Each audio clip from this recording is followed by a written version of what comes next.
Mengenal Nabi Muhammad, beliau adalah Muhammad bin Abdullah, bin Abdul Muthalib, bin Hashim. Hashim adalah termasuk suku Quraisy. Suku Quraisy termasuk bangsa Arab, sedang bangsa Arab adalah termasuk keturunan Nabi Ismail, putra Nabi Ibrahim al-Khalil. Semoga Allah melimpahkan kepadanya dan kepada Nabi kita sebaik-baik solawat dan salam.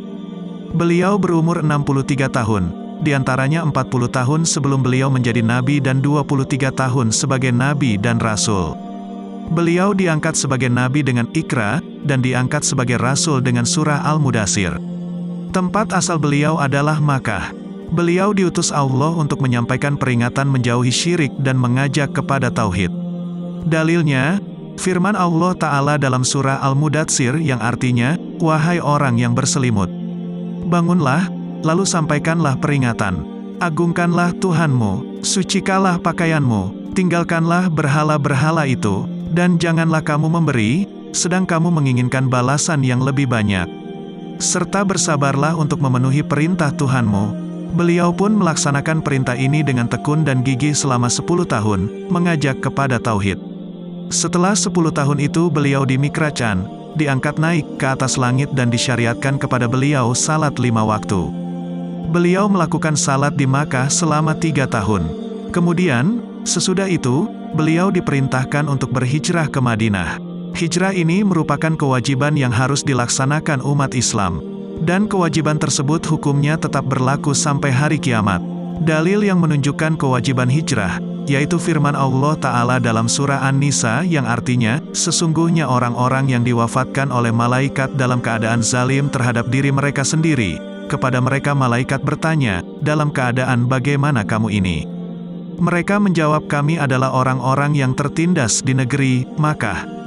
Para malaikat berkata, bukankah bumi Allah itu luas, sehingga kamu dapat berhijrah, kemana saja di bumi ini?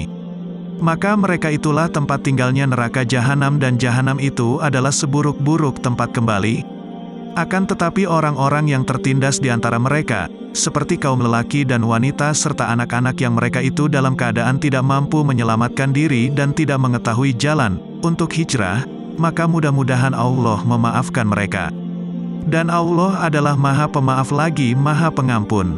Dan firman Allah Ta'ala dalam surah Al-Ankabut yang artinya, wahai hamba-hambaku yang beriman, sesungguhnya, bumiku adalah luas, maka hanya kepadaku saja supaya kamu beribadah.